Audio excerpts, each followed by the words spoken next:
So, ladies and gentlemen, welcome. Most of you have been here for most of the day.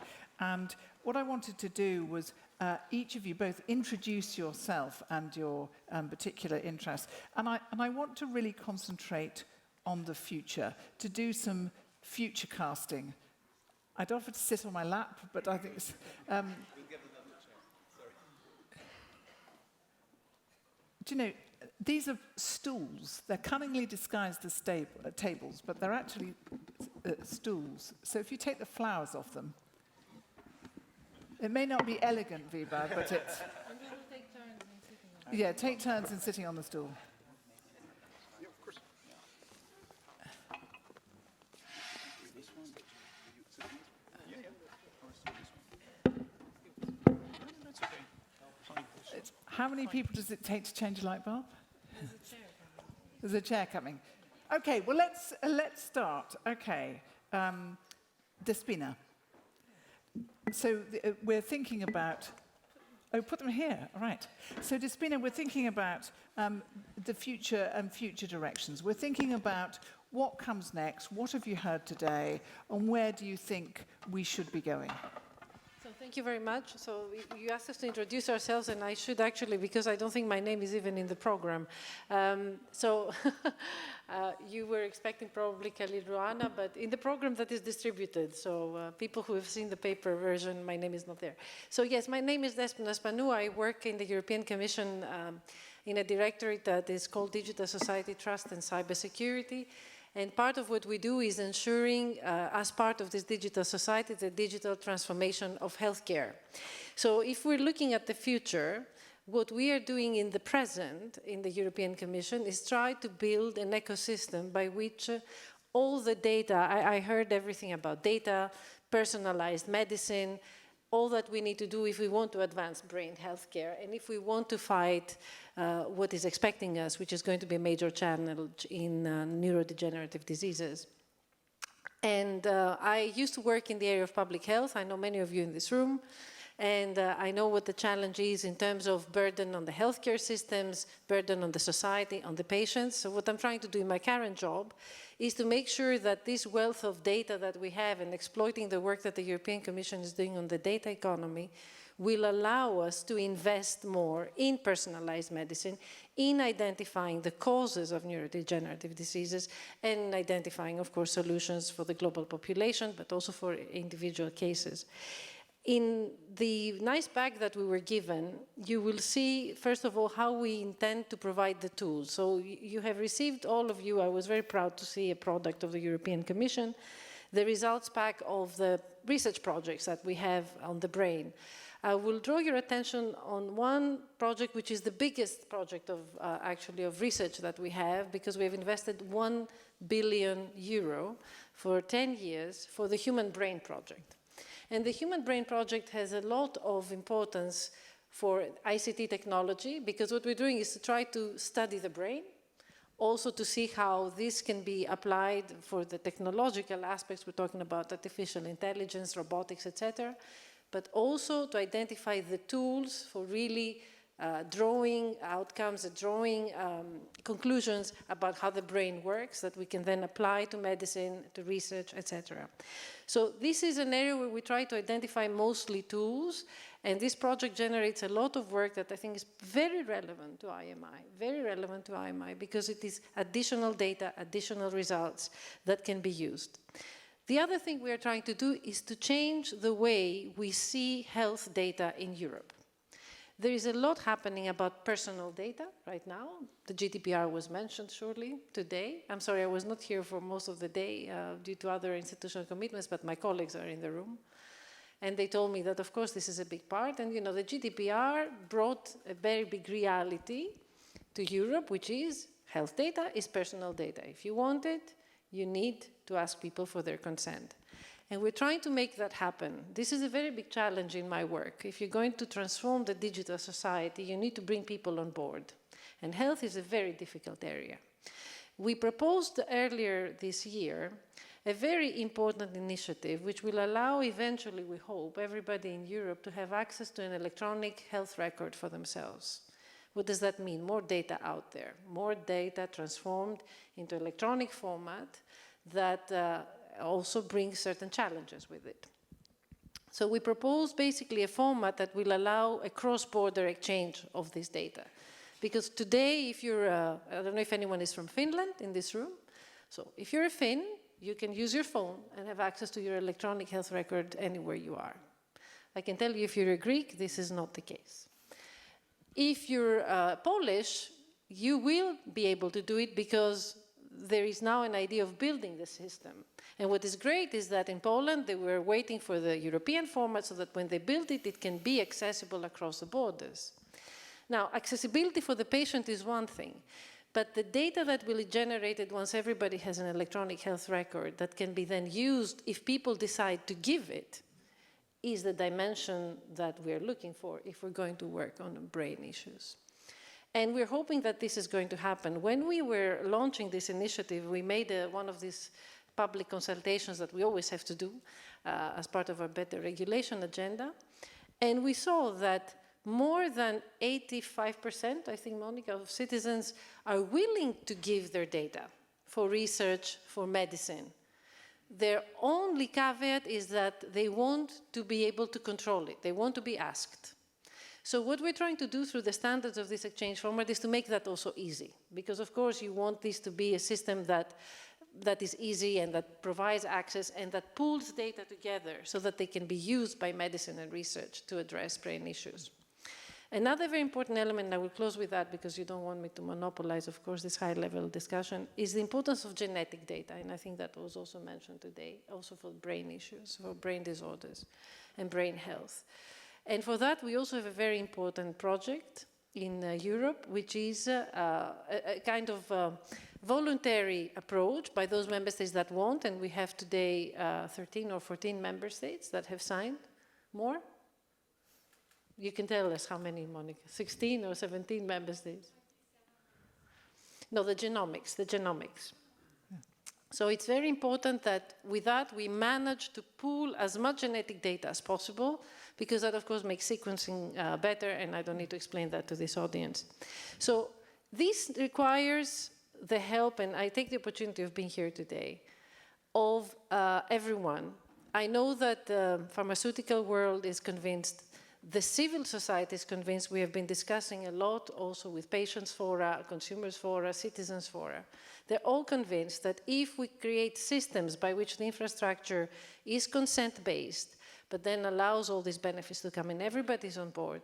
Where we need a little bit of help is for health authorities to come into the state of mind of allowing a European approach in this. Because Europe's strength in this is that you can pull a lot more data if you have European systems. And we should step above a little bit the healthcare approach of all these years, which has been, okay, it's a national jurisdiction, and that we will always respect, it's a treaty issue, and see the importance of the data economy also for health. So this change of mind has not yet happened. While you've been discussing here today, we had a very important meeting in Bucharest in which health authorities and digital authorities met to discuss exactly this topic and the individual topics of the health, electronic health record and digital health in the future. So there is a political movement, and I think it's very important to bring these worlds together. So the world of research and science together with the healthcare ecosystem so that they decide together. So these are some of the things that we are doing for the present so that we build a better future for the use of data for the purposes of brain health. Okay, thank you so much, Despina. And I guess we must be careful about the words we use, because if we say exploit data, patients get very unhappy about the use of the word exploit, because we use data to benefit people. And we've also got to be careful that the benefits are seen to be proportional. We want industry to benefit, but we don't want industry to benefit in a disproportionate way, which would hamper the donation of data. Good afternoon, everybody. My name is Casper Garros. I'm sitting here with two hats. I'm the head of public-private partnerships at Philips, and I'm also the chair of the Research and Innovation Focus Group at COSIR. And let me spend just a few words on Philips, because you may know Philips is a large conglomerate, active in consumer electronics, lighting, kitchen appliances. Well, you should leave that behind you, because Philips is a health tech company, and we think very much well positioned also in the digital age to provide meaningful innovation for healthcare. And a few words about COSIR. You could see COSIR as the counterpart of FPA. COSIR is the MedTech Trade Association here in Brussels. And I'm leading this group, like I just said, with members like next to Philips, GE, Siemens, Electa, Acray, Agfa, and many more companies.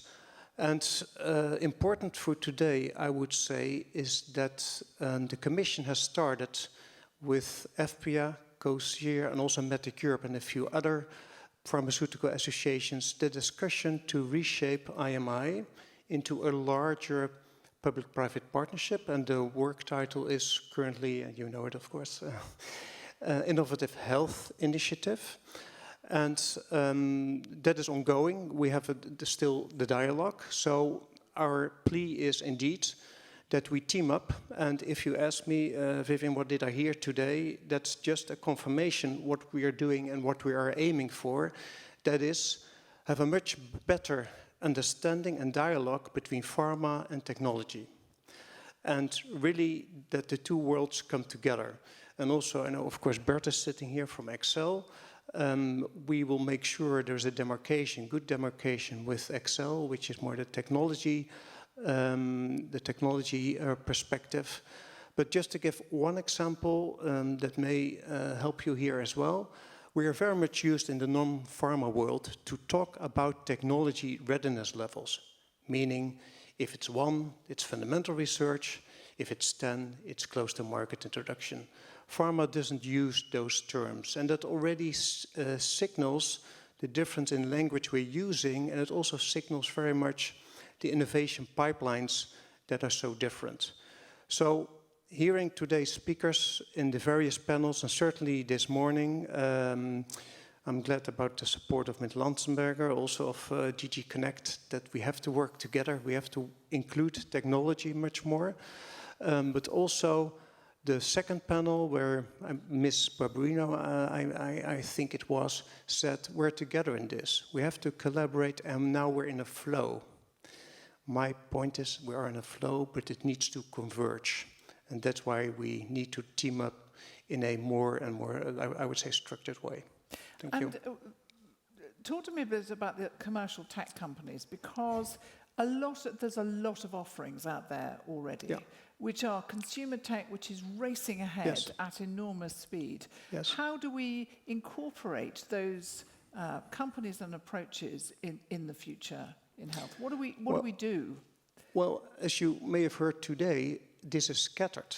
These are all diverse initiatives in many countries, but there's no overall view actually to make breakthroughs.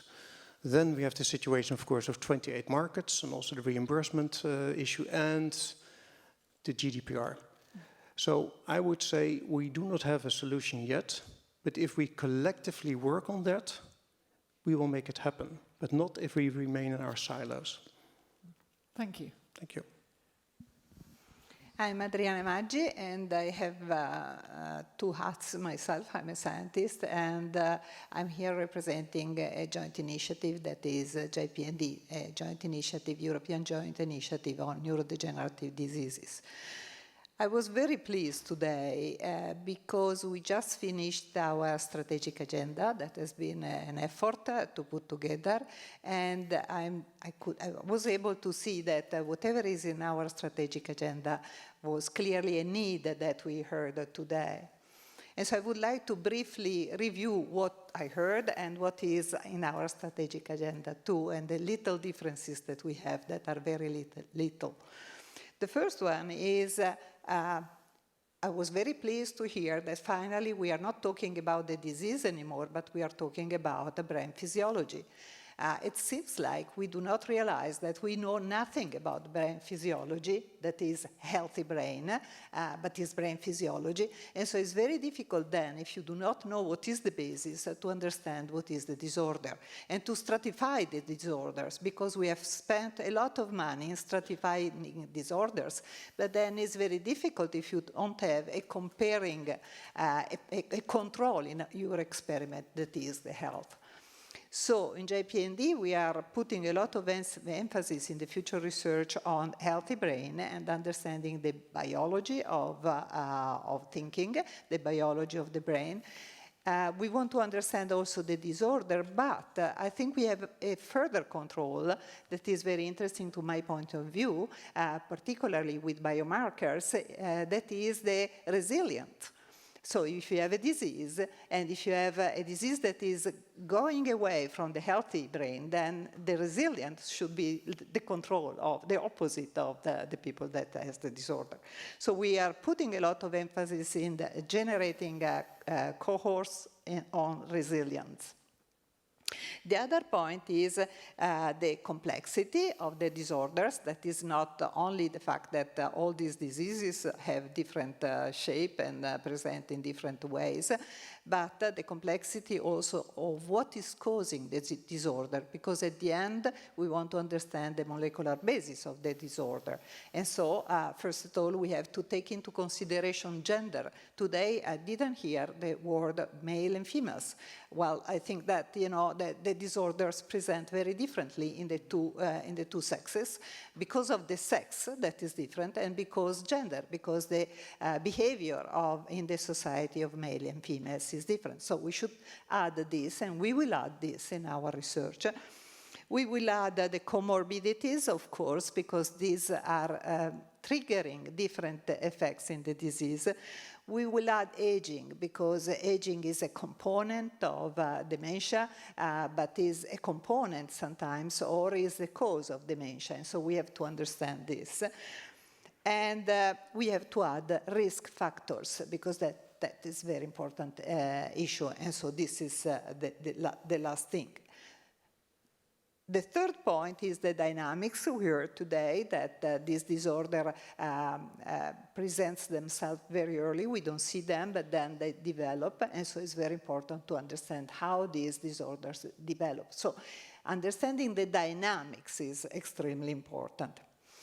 In our research agenda, we have very little about biomarkers, about treatments, because until we do not understand the molecular basis of these diseases, it's very difficult to design novel treatments. But we have a lot on care, and we were very much involved into the care, because what we realized by trying to set up a program for care is that care is not a science yet. And until we have an evidence-based system in which we can define what is good care and bad care, medium good care, then it's very difficult to work. Okay. So we have to develop care into a science. And with that, I'm finished. Okay, thank you very much. I mean, that's a very difficult, because for patients, they can't wait for evidence in some ways. I mean, they need care right now. And I think you're absolutely right. We do need an evidence base, but we need to do something in the interim. Lenny? Yeah, just to frame Yes. whatever we are doing into an evidence-based system. Yeah. Okay. Lenny Shawcross. So I'm Lenny Shawcross. I'm the Executive Director of the World Dementia Council, which was set up following the G8 London Summit to support and challenge the international community to deliver on the commitments they made there. And reflecting on today, I was struck at the start by something that Luca said at the end of his presentation, which was, are you ready for all of the above? And before I did this job, I spent most of my career working in politics until the centre-left forgot how to win elections in the UK. And with my political hat on, looking at everything that you said, the answer is emphatically no, and I would wish away the problem for as long as possible, because what you were describing is a reconfiguration of systems way beyond healthcare that has huge impacts on public opinion. So the challenge I put out to all of you here is that your role not necessarily what IMI funds, but your role is to explain to the public many of these changes that come down the line. Because if you'd come to me when I was working in the UK government and said that, I would have put it in a box that says, far too difficult, I'll think about it in a few years' time, and by that point it will get a lot difficult. And if you look at things like GDPR, lots of those challenges came because we all knew what was happening with data and we just wished it away until the public got irritated. And I tell you, come a moment of choosing between professionals and the voters, anyone who works in politics will tell you which way the politicians will jump. So don't cry over it at that point. And I'd make one more point, if I may, briefly, which is around care. And I totally agree with what was said about the importance of developing care interventions. I was at the G20 Financial Symposium in Tokyo last week, and over the next decade, there will be a 7-fold increase in the number of carers needed in Japan. That would equate to 1 in 10 of a workforce, which is completely undeliverable. And our current care model is only deliverable through mass migration. And if you look at the politics of high-income countries and you say, well, let's deliver the current care model through a mass migration, that isn't going to work. So we need to come up with much better solutions. Yeah, thank you for bringing us back to the realities there. We live in a political world. So my name is Jean-Georges. I'm the director of Alzheimer Europe, which is the umbrella organizations of 42 national Alzheimer society from 37 European countries. We have the privilege and the honor of being involved in quite a range of IMI projects where we typically make sure that the views of people affected with the disease and their care partners are fully included in the research projects and the research methodologies. We contribute to the very important ethical questions that are raised by a number of projects around consent, around data privacy, issues that were already mentioned. And also as an organization, we feel that we have a real duty to make sure that the fantastic research results that are being produced here by the researchers are not just discussed amongst researchers, but also made available to the much wider dementia community and the general public, and what's very important, in a language that is then understandable by people with dementia, by carers, and also by people from the general public. And you asked us to look forward maybe and make some suggestions on how we can improve things. And I also think that sometimes there's a point on looking back and really celebrating some of the achievements that an organization like IMI has really been able to do. And if you look at some of the projects that have been funded, there's really some spectacular, in my opinion, results that have been produced. And there's also, sometimes we forget to celebrate the achievements by always looking at how we should be doing things better in the future. And amongst these achievements, we have the virtual dementia cohort that's been produced by Martin Hoffmann-Apitius as part of Etionomy. We have a proof of concept ready longitudinal cohort study as part of EPAT. We will get a better understanding of the diagnostic and prognostic use of amyloid imaging thanks to AMIPAT.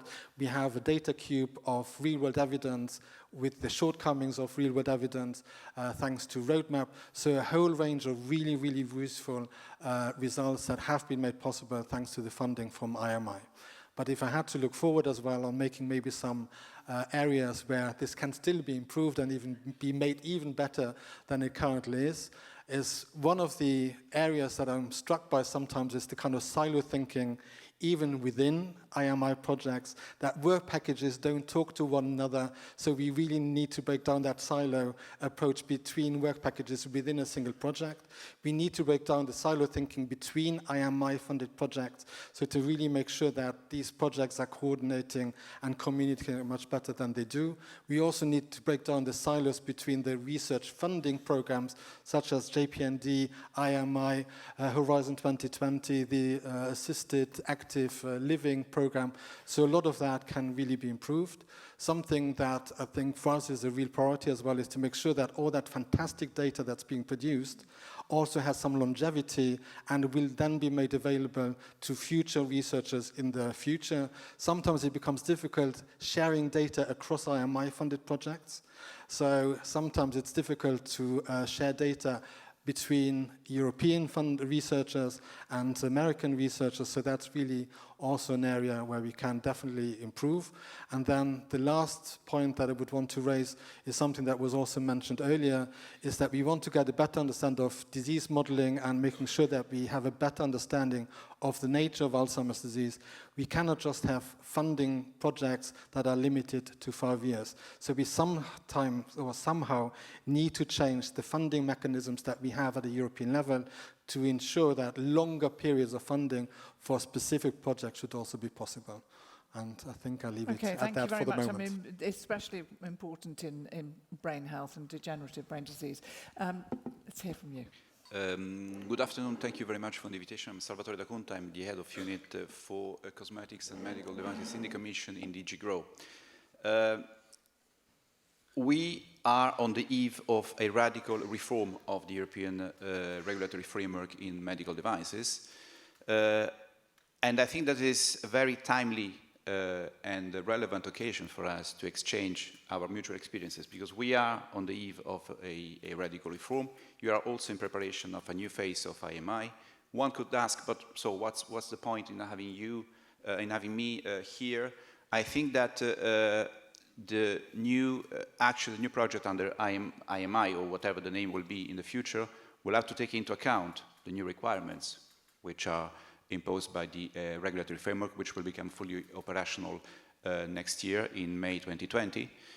It's a very demanding, it's a much higher level of requirements which is imposed by the EU legislator. I think the project, the players under the new IMI will have to take that into account. And I think that in turn, the actions which will be developed, which will be designed in the future, can contribute to shape and to implement the new regulations in a way which is even more effective than it is now. We have, of course, the general principles, but what is about the nitty-gritty and the interpretation and the way these rules are implemented will come out of the experience. And in that respect, I think that what the future IMI can bring is absolutely relevant in this context. And by the way, we are also developing a new approach which is based on a new governance where the different partners, not only from the medical device sector, but also from the pharmaceutical sector, will work together, which I think is a rather new experience and which is absolutely in line with what you're doing on the IMI. So I think that the two initiatives are going in parallel.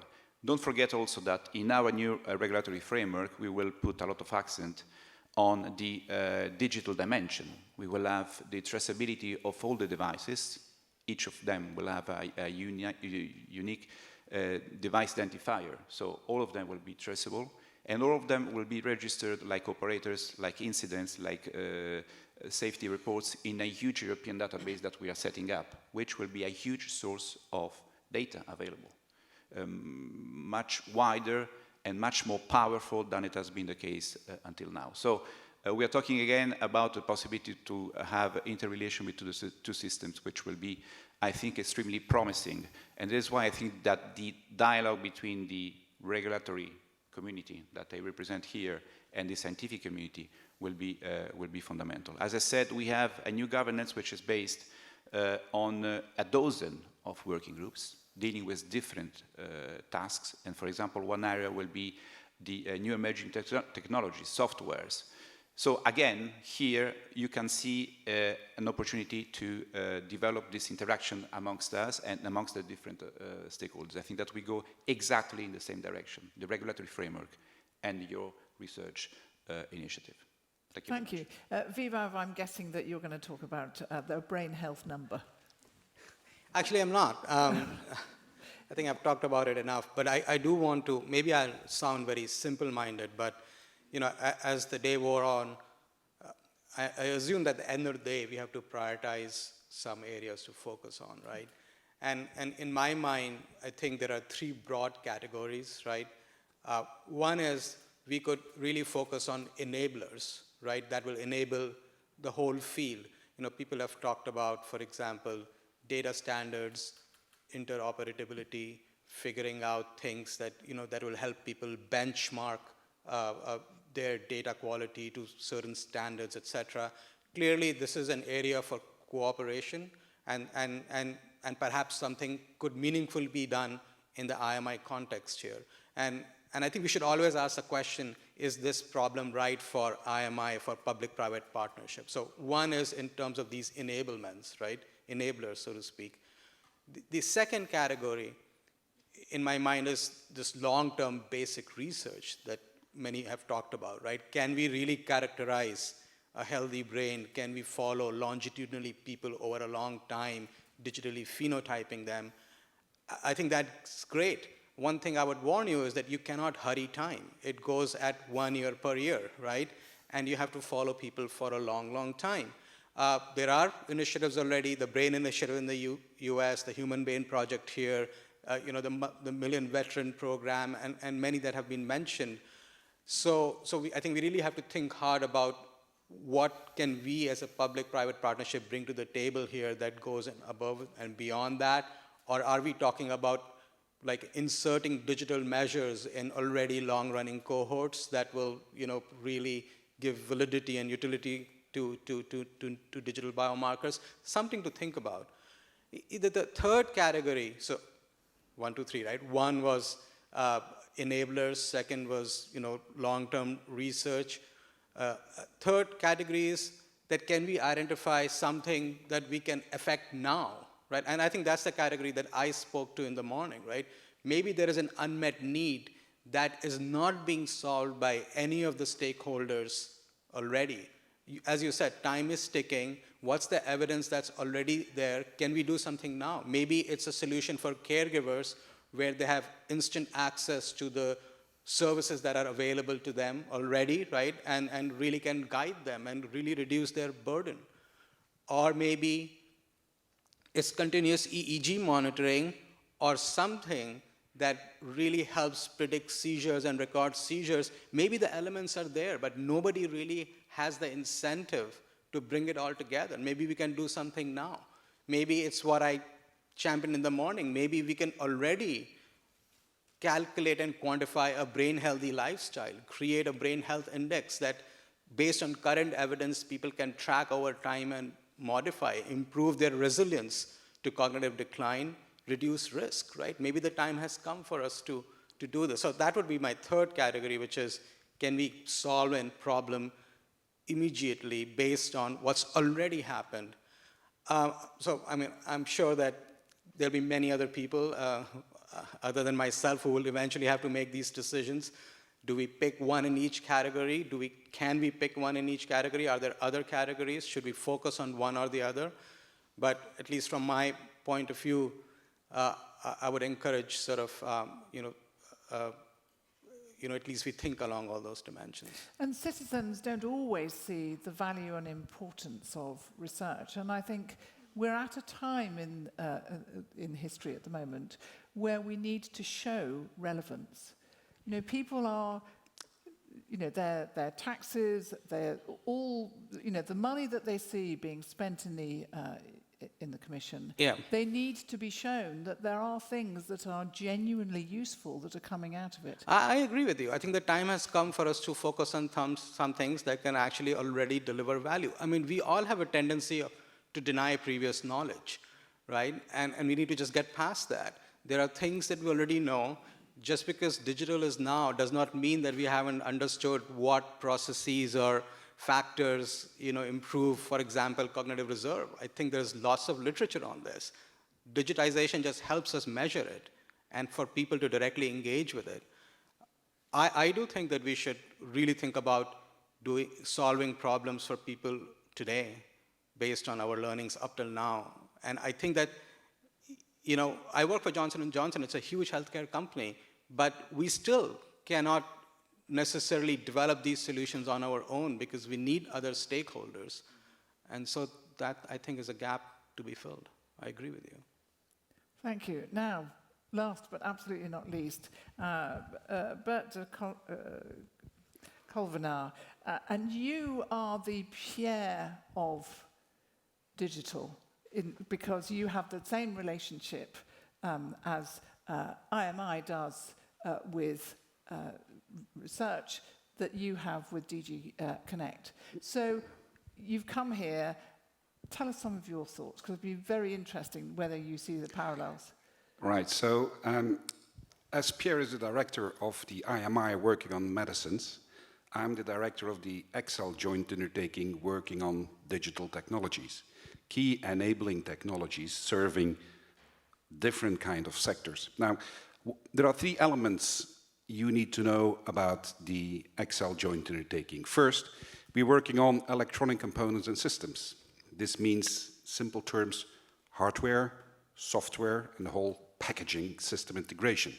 Hardware goes from processors up to sensors, biomarkers. We do software, meaning going from the operation systems into the detail applications up to the artificial intelligence. You need to pack it up. That's one. We're working on digital. The second thing is we're working with the European member states. So all the member states in Europe are actually having a seat in my governing board next to the industry, next to the European Commission. So we are a tripartite model working on the digital technologies. IMI is a bipartite, we are a tripartite. So the third thing is the financial leverage, because these member states are complementing the financial resources already given by the European Commission. So trick with the euro, for every euro which the Commission is giving, the member states are giving a euro. Now, what is important to understand is if you're actually going to invest, you have a key interest that that euro is well used. Yeah? Now, we're doing this in the digital sector. Nothing is preventing us to expand this into the medical sector. Yeah? So Excel is a tripartite model with an important leverage effect working on electronics. What I would like to summarize a little from what I've taken this morning and this afternoon's session is that I go a little short, just to make it a little more provocative, because I think, what you already said, there is an awful lot of technology already out there, but probably underused. Formulated differently, the technology is not the issue. Yeah? There is a lot which we can do. Yes, we are not perfectly ready yet, we are not at version number 10, but there is a lot of technology which can already be used. It's not technology. Even financing, I don't think we have a financial problem. If we talk about health, I don't think people, the first thing they think about is how to go to finance. That's probably the last question you have. Yeah? The leverage effect, there are many means to get sufficient financial resources together to actually try to do what you want to do. So if it's not finance and if it's not technology, what is it? Well, what I think and what has been said already before, you're here meeting amongst, allow me to use a word, usual suspects. It's an IMI medical pharmaceutical discussion. And what is said by some of the people before, we don't see sufficient people from the digital sector here. So it goes as basic as just a vocabulary. If I talk to some of the pharmaceutical people, the first three words already one I don't understand anymore. And I'm sure that when you're talking to us, you don't understand anymore. We need to bring both communities together to understand each other and to make sure that, what's said already by Casper, working together. Yeah, we, IMI, Excel, have to work together. The pharmaceutical and the digital sector have to closely work together to show what you indicated before, to show the impact, what we can do for European citizens. And it takes as much as organizing this type of conferences to bring these people together and say, okay, what are the three priorities you would like to address? And I think if we take it up, if we really do this, then I think it's quite feasible to bring these people together and just mandate, Pierre and myself, with the mandate, just do it.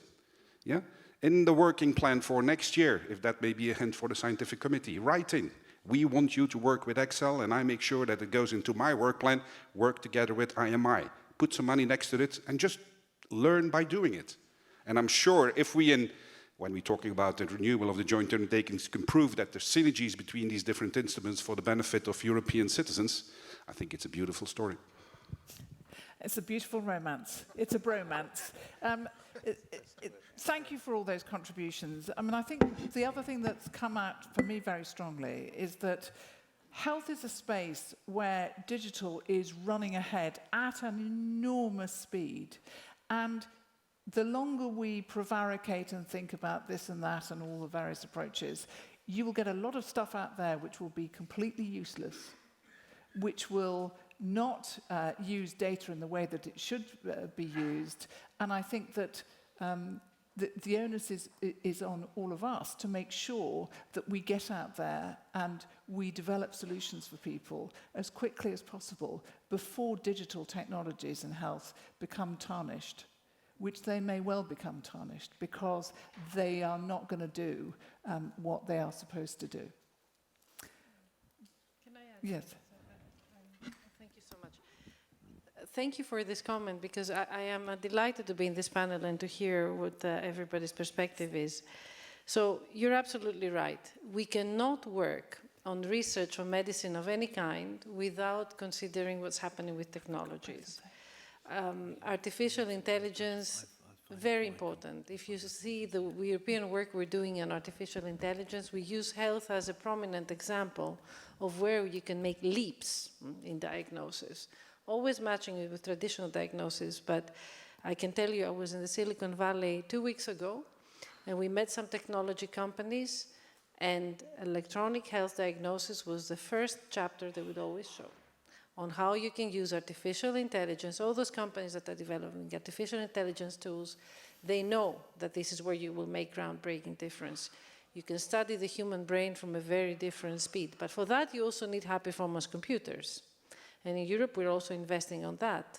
And we have again put human health in the center of the big project that we're doing. You know that we are buying the first important high-performance computer in Europe. So you're absolutely right, the link to technologies. But then, again, the link to the people. You mentioned that people don't know the benefits of research, but if you ask them, they say yes. We saw that in the questionnaire that I mentioned earlier. So when you ask them, they said, yes, of course I want to give my data. If it is for research, absolutely. But then the question is what you said earlier, who manages this data? And this is where you need and who benefits from it? Well, yes, but exactly. But this is where you need the public-private partnership. I think this is necessary. And this is where you need to get rid of silos, to get rid of also certain mindsets that want to distinguish healthcare from digital policy, from research, from innovation. You have to blend. Otherwise, it's impossible. Okay. And this is what we're trying to do. Also in our investment program, because it's not just research. In the next multi-financial framework, we will have a Digital Europe program, which focuses on security, artificial intelligence, and high-performance computing. Again, health is everywhere. So this link has to be made with whichever will be the next initiative that will succeed also the IMI work. Okay, the future is bright. The future is son of IMI. And programs which we have not yet established, but having heard all I've heard today, I've got every confidence that there'll be some great programs and that you will become, you know, the state needs to be entrepreneurial. There are things that, you know, the state can do, and the state here meaning the EU and the Commission, things that the Commission can do that actually can't be achieved except by the kind of public-private partnership that is IMI. So thank you to all our panel.